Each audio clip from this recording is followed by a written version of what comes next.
The police were sure that they had detained an ordinary elderly man.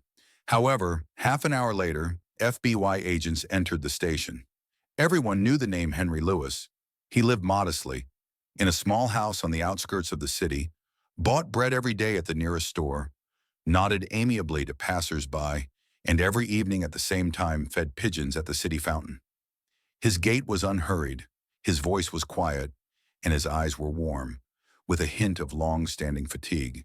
And it would seem that everything would have continued like this, if not for one strange evening, which was then discussed in every yard, in whispers, as if afraid to disturb a secret. It happened at sunset. The air was filled with the smell of wet asphalt after a day's rain, and a heavy lead-colored cloud hung over the roofs of the houses. In the grocery store, where at that moment a sullen salesman named Pavel Sergeyevich was on duty, they were already getting ready to close. Suddenly, he noticed Henry lingering for a long time at the display case, and then quietly putting something in his pocket. Pavel came out from behind the counter and, putting his hand on his shoulder, said, "Please, come in." Henry didn't object. Silently, he put a small bag of apples and a pack of sugar on the counter. There was not a drop of fear or guilt in his gaze, only a deep, almost sad fatigue. The seller, convinced that he was right, called the police. The patrol arrived quickly. A young lieutenant named Stanislav and his partner Alexei escorted the old man to the car. He didn't say a word, didn't try to justify himself.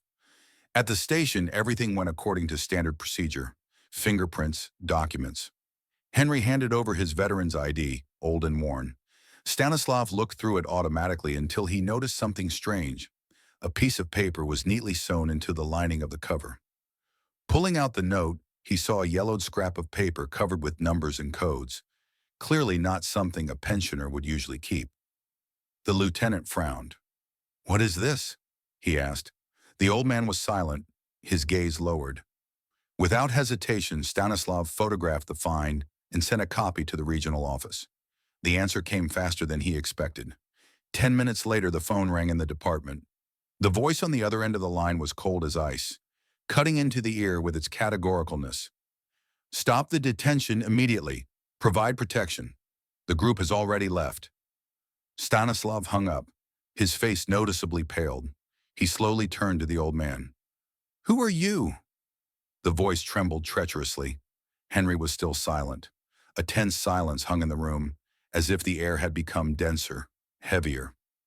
Cars began to appear outside the windows, silently, without flashing lights, without identification marks. People in dark uniforms were getting out of them. No stripes, no words, only confident, precise movements. Stanislav froze by the window. A slight chill ran down his spine. He was beginning to realize this man in front of him was not just a veteran, not just a pensioner with a string bag. Everything that was happening seemed to push the boundaries of the familiar world, forcing reality to crumble into before and after. Henry sat motionless. A worn coat, old boots, a stretched sweater. Everything about him spoke of modesty, even poverty.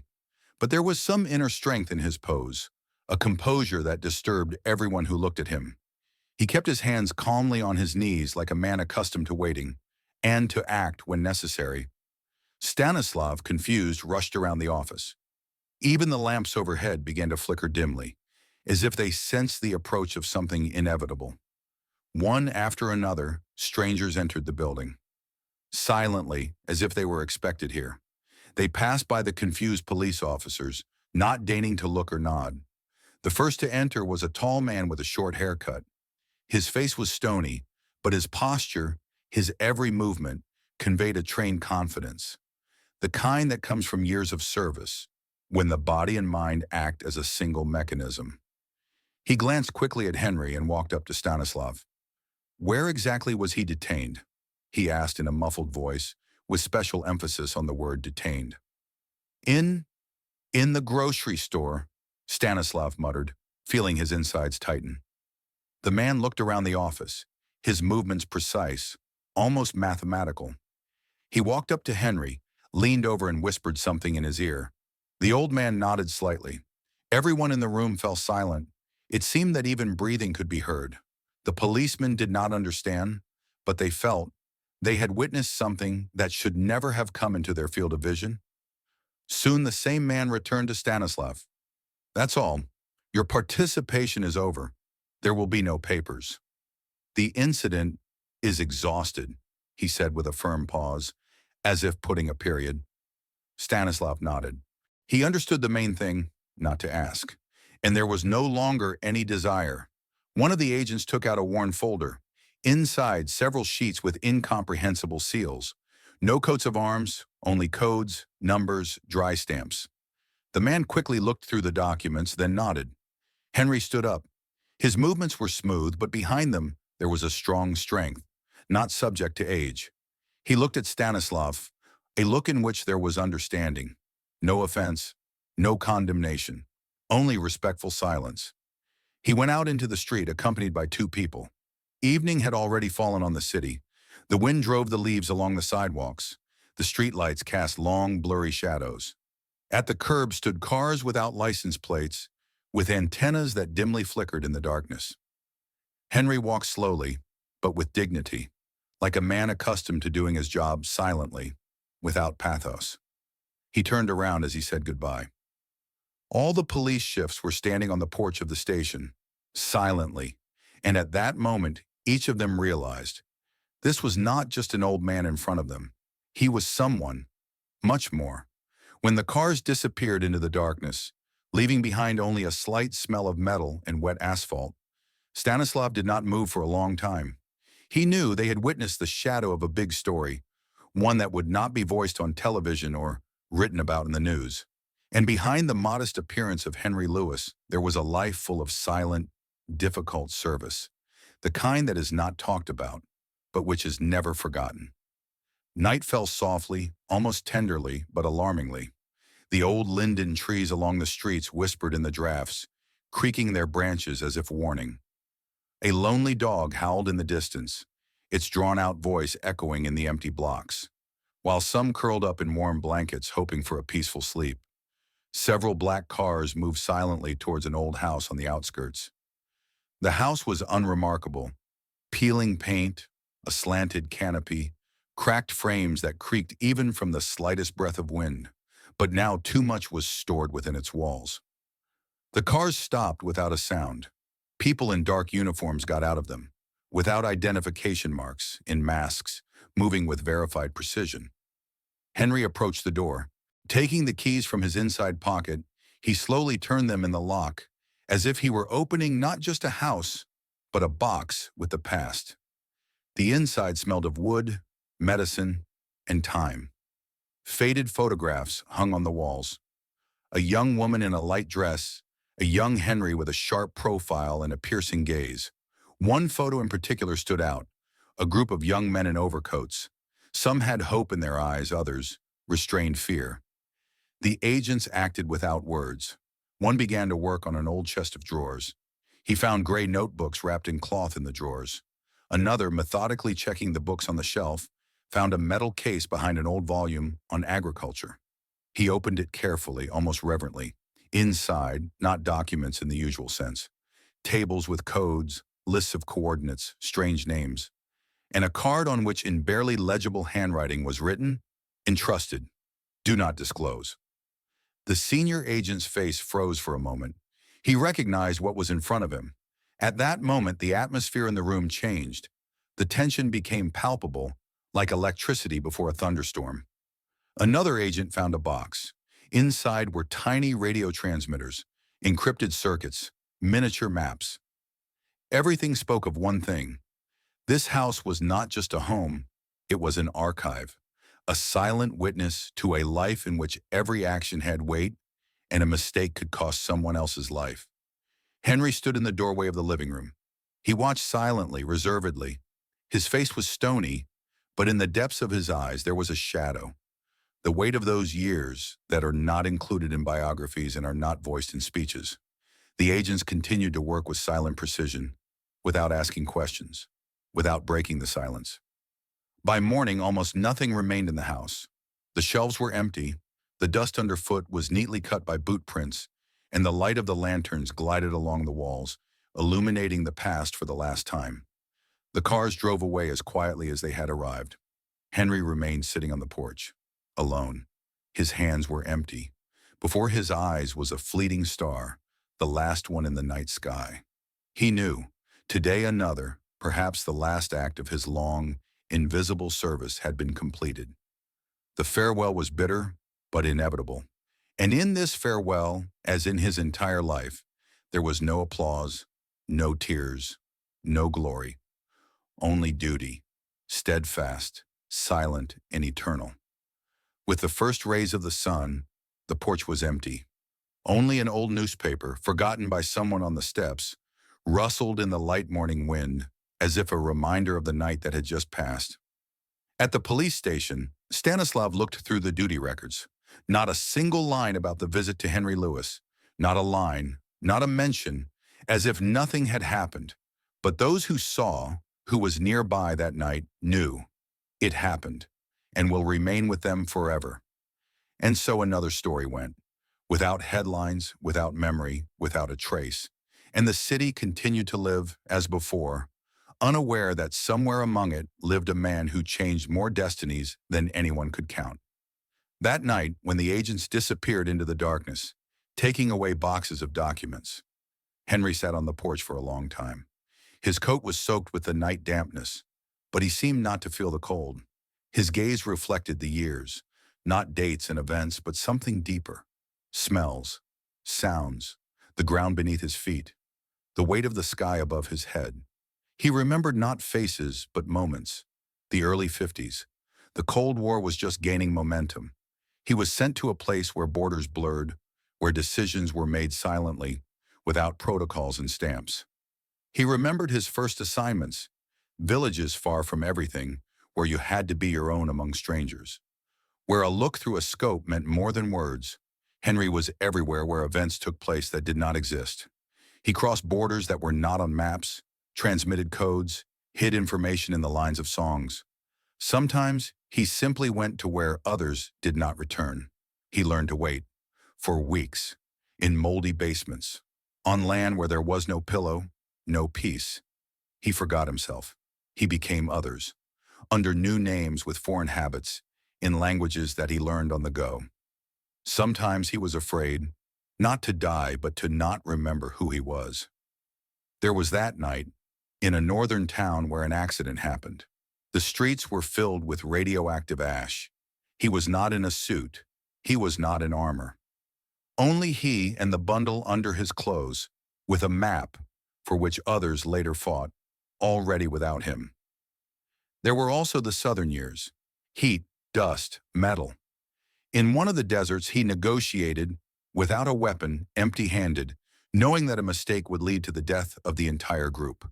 His voice calm, pauses between words. All this kept the entire reality on the edge. He sat opposite a man whose name could not be spoken later. And he won, with silence. He was not a hero.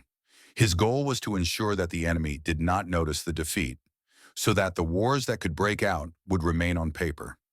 In the town, he was known simply as a veteran. He fixed children's bicycles, carried water to elderly neighbors, read books in the shade of trees.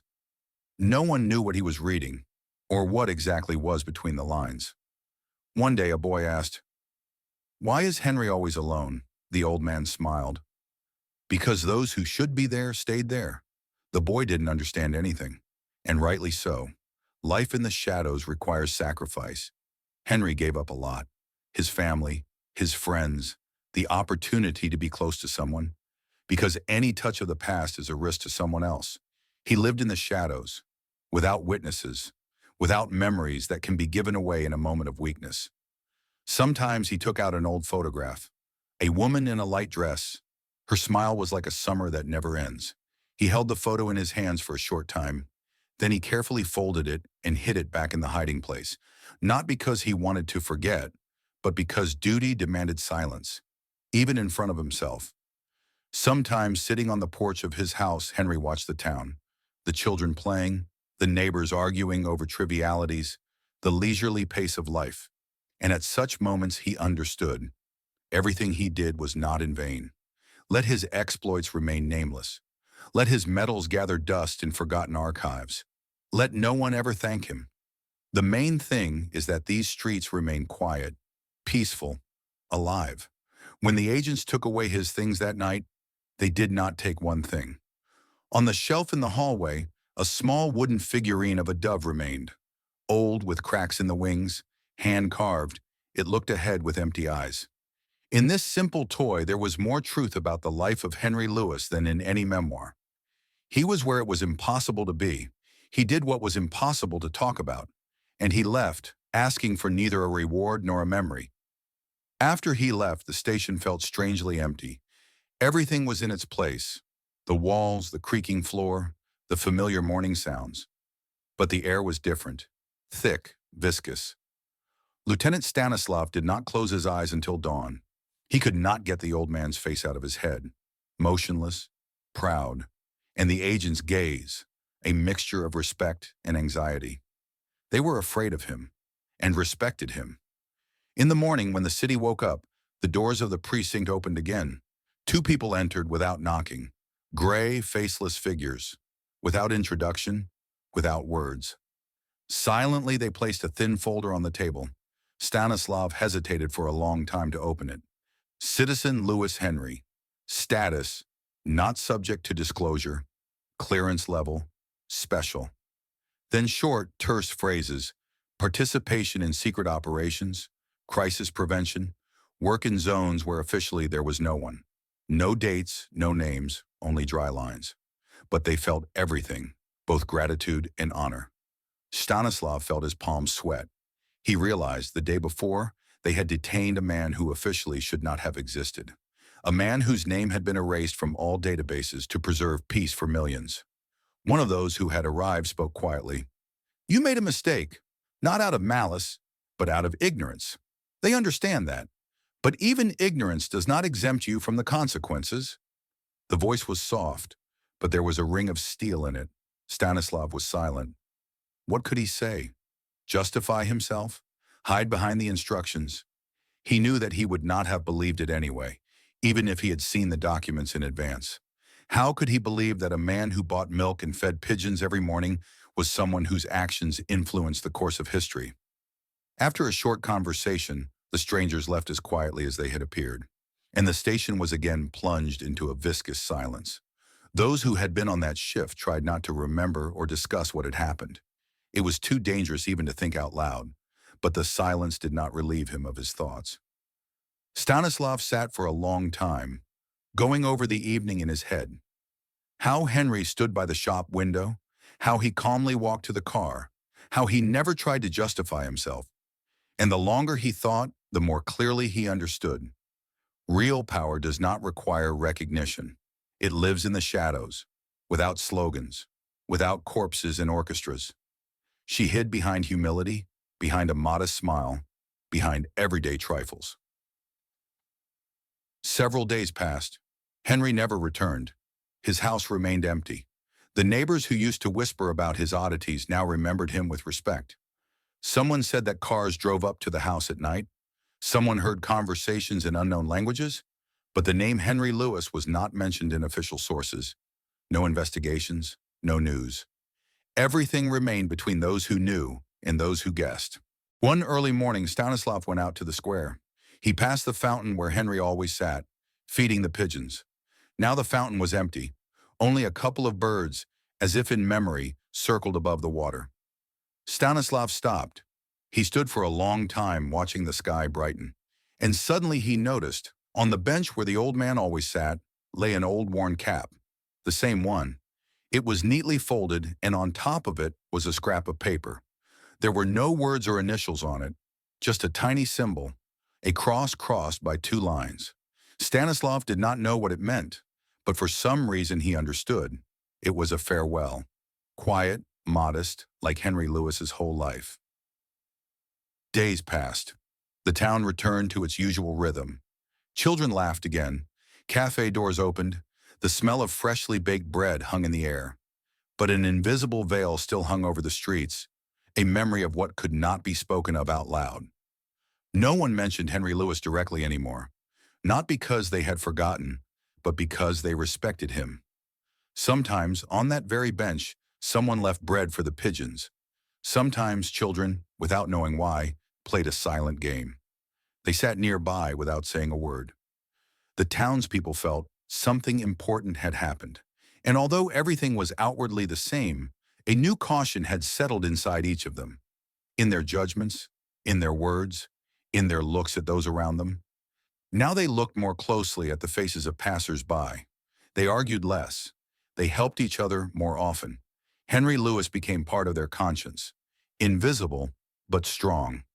Stanislav increasingly stayed at the station until late in the evening. He reviewed old records, duty reports. There was not a single mention of that night in them. Sometimes it seemed like it was all a dream. An old man in a coat, people without names, missing documents. But then he remembered Henry's look. Calm, deep, full of life. The look of a man who did not expect gratitude or glory. He realized, people like Henry Lewis do not become heroes of chronicles. They simply hold the world on their shoulders, without orchestras, without fanfares. One day, walking down the street, Stanislav noticed a new plaque on the wall of one of the houses. Small, modest, made of dark bronze. It read, "In this city lived a man whose life was dedicated to serving others. His name is known to few, but the world owes him the silence of its streets. No name, no dates, only memory." And that was enough. The townspeople were changing, slightly but noticeably. Some became more patient, some more attentive. And perhaps someone, passing by a stranger in a simple jacket, thought for the first time, what if this is also one of those who guard our peace in the shadows? Over the years, Stanislav himself changed. He grew older, turned gray, but became more patient with other people's mistakes, more sensitive to the little things. He learned to see a feat behind wrinkles, strength behind silence, fortitude behind fatigue. And every time he passed by the fountain, he nodded to the pigeons. Barely noticeable, as a farewell, as a confession, as a memory. He knew that the truth does not shout. True strength lives in silence, in actions, in feats that no one will know about. And maybe the real heroes were those like Henry Lewis, without medals, without titles, without biographies, with only one gift, to keep the peace.